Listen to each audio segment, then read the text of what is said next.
All right, hello everyone. Day one is over. A couple of you have messaged asking for my thoughts on day one and then going into day two. And so I thought, look, I'll just quickly throw something together. It's going to be a more stream of consciousness, should we say? But I think what a great way to start. Essentially, well, this is in my mind the official start playing. This is a bit of a teaser. It's just so much fun, and actually something I don't think that many people have talked about when we're talking about this new format is just how cool it is that we're getting 8 hours of league in one go. There's none of this like, oh, it's 2 3 hours or 4 hours. It's like, nah, 8 hours of league, 8 hours of league tomorrow, and then the day after we're going into best of threes, which is just a great way to kind of amp things up. So really excited. I think it's been a real success. Obviously the draw has been controversial. That poor guy. RIP the ref who did the draw, that's for sure. But we've kind of been robbed of international competition. We're back to these regional matches. I don't mind it so much just because I think it gives a bit of a better shot in terms of for some Western teams. Maybe we're not getting the very best matchups and best matches that we could be getting, but I'm okay with it. I'll get away with that. I'll take what I can get when it comes down to things. So, just kind of running down day two's matches from the winners brackets 1-0 and to the 0-1 teams, I think, and I'll give the matchups and talk about day one and the matches that have happened. So we have starting off, and technically, I don't think these are in order. Um, oh, actually, I think I found it. So we're starting with NRG versus Team Liquid. So they actually have released the actual schedule. So it's NRG versus Team Liquid. Now, look, I think Team Liquid did really well. They lost to T1, but there were a lot of points in the game where I thought they might actually win, and I felt like they were nervous. I feel like they just weren't ready to play against someone of T1's on stage. So hopefully those kind of jitters have gone past. But they were up against a Korean team. They did really well. It makes it very hard for me to see them not beating NRG, who did not look great. That's just like fundamentally what I'm thinking here. NRG would really need to turn things around now. NRG had a very tough opponent themselves, but in Weibo, but are we really saying that Weibo is harder than T1?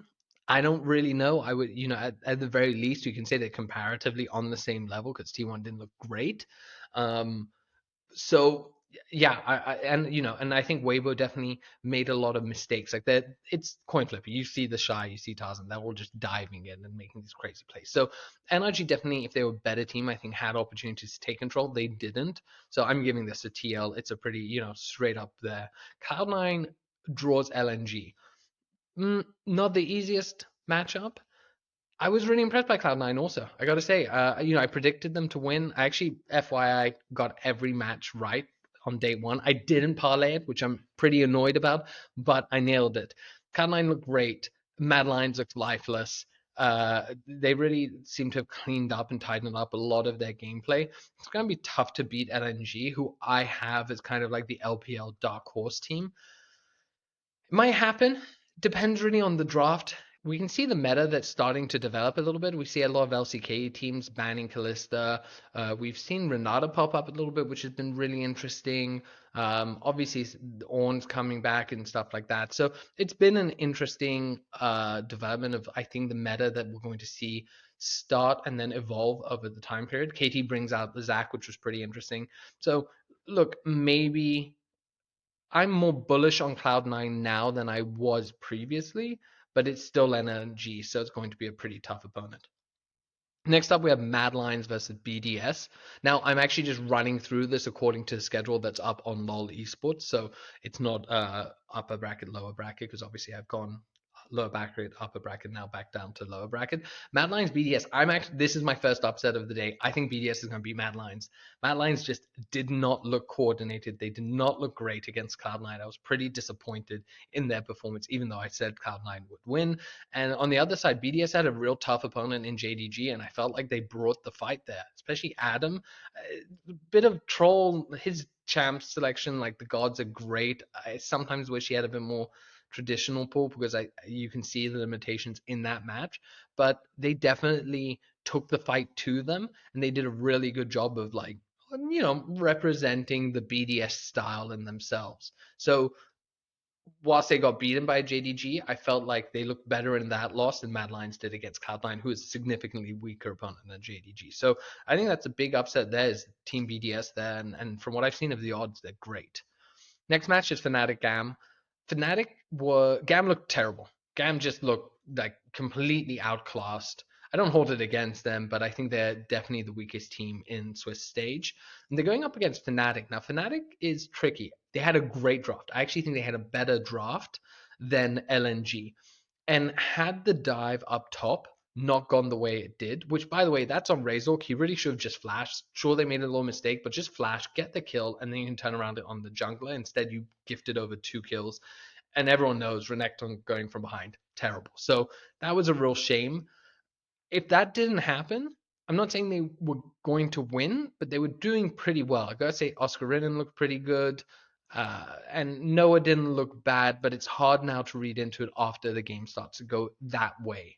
But I just think Fnatic's going to beat Gam. They look fairly cohesive enough that I think they're just better than Gam. Essentially, that's it. Next one, Gen.G T1. I said it already. T1 did not look good against TL. The fact that they struggled and were essentially losing the game to TL at times, it never felt like they lost control of the game despite being down, and they just got they got that fight, essentially a T1 fight. Other team makes a mistake, T1 capitalizes, T1 wins the game even though they were losing. But nonetheless, I don't think T1 looks that good. Definitely not the form that we saw previously. I don't think they're going to be Gen.G, who looked really clinical. They look like Gen.G, who's won 2 splits back to back, beaten T1. So I think this is going to be a Gen.G who knows how to play against T1. I think they're going to clean up. Next match. This is a big one. G2, Weibo. I'm 100% saying G2 is going to be the upset here. One, the odds are great on that sort of upset. The other thing is, this is probably the best draw G2 could have gotten apart from Cloud9 or T1 maybe, is Weibo. As I said, Weibo we all know they're coin flippy, super entertaining. I know Kadril loves the shy, but they made a lot of mistakes. They made a lot of coin flip plays. And I think G2 is a good enough team that they'll be able to jump in and take advantage of that. G2 just looked really solid across the board. I think Caps did not look like craps, which is crucial. And Hans Sama was playing really well. And they seem to have a good read on the meta themselves, which is always very helpful. The quicker you are to get the meta, to understand how it is, I think the better you do and the better odds you have. So I think there's going to be a G2 upset. JDG, BLG. BLG looked better, I actually think, in the game against KT than JDG did against BDS. There were times where JDG was playing maybe a bit loose, but at the same time, maybe they didn't feel they need to give the respect to BDS that they have to other opponents. The big thing here is no matter what I'm going to say, JDG has destroyed BLG every single time. So where we would need a significant change in the situation for BLG to be able to beat JDG here. And I just don't see it happening. I think JDG has that number. And finally, we're finishing out the day with Damwon, D plus Kia against KT. I think KT actually looked pretty good against BLG. I think that was probably the best match of the day for me. I really think they played well. They played pretty solid. There were a few times where they were a bit risky, a few mistakes that were made, but I also think the mistakes were made because BLG, even when they were losing or weren't in power positions, were so aggressive, which is their style of play, that they took back the match in a way that KT didn't expect or anticipate.